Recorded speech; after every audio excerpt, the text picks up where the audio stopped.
Hello, my name is Andrew. I want to present my paper, Seismic Performance of Viscous Wall Damper as Retrofit System for 14-story building in Jakarta. I will start with the background of my research. This research is triggered by the release of 2019 Indonesian Seismic Code in last December, which has higher spectral accelerations than its predecessors. One of the reasons of the increase is the new finding of the active faults. Considering these facts, so the performance of the existing building is in question. The other issue is some of the structural engineers evaluate the existing building using procedure for designing a new buildings, and it will result in excessive retrofit demand. Responding to this, the owner has option to do or not to do the retrofit. But the problem, option won't give the best result for the owners. All the consequences can be seen in the screens. The research object is 14-story buildings with regular plans and total height of 58.8 meters, and the building locations in Jakarta with site class E.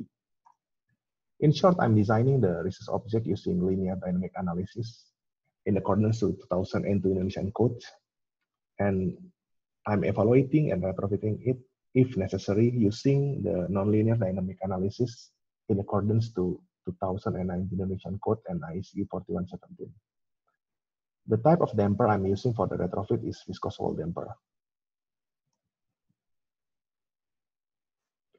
My research consists of 3 steps, and I was developed 6 models, one using ETABS for the step 1s and the rest using Perform 3D. The variations of the retrofitted model is coming from the coefficient of damping, where the variation 1, I'm using the parameter from the EIS brochure. And this is the summary of deformations and force control components that was checked in the research, and model reference for all the components can be seen in the screens. And from the analysis result of the step 2, the interstory drift and the maximum story drift of each ground motion is not exceed the limit of 3 and 4.5%. But regarding the residual drift,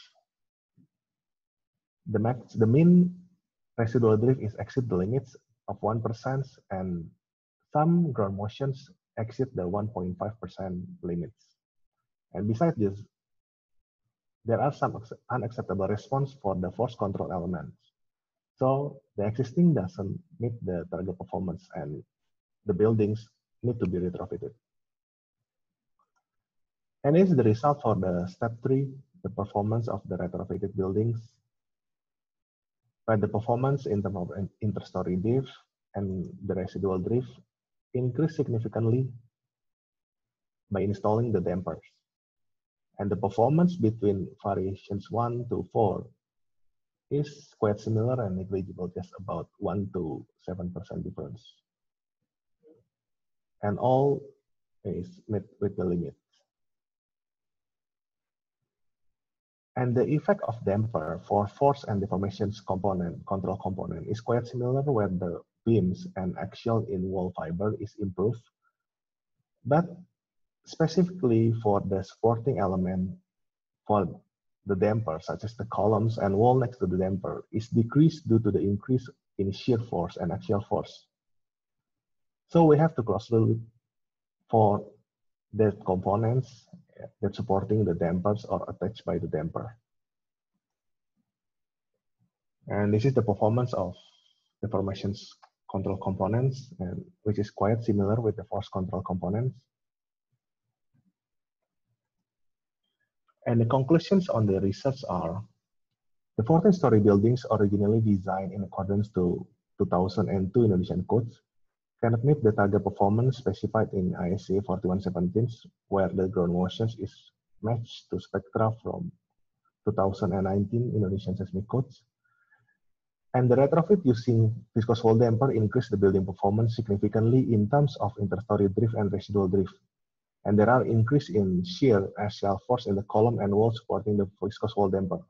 Strengthening of the member is recommended to assure the damper working properly during the seismic excitations. And it is highly recommended to evaluate the building that is designed using previous code to assure the safety of the occupants and avoid economic loss due to earthquake event. And thank you. That's all my presentations.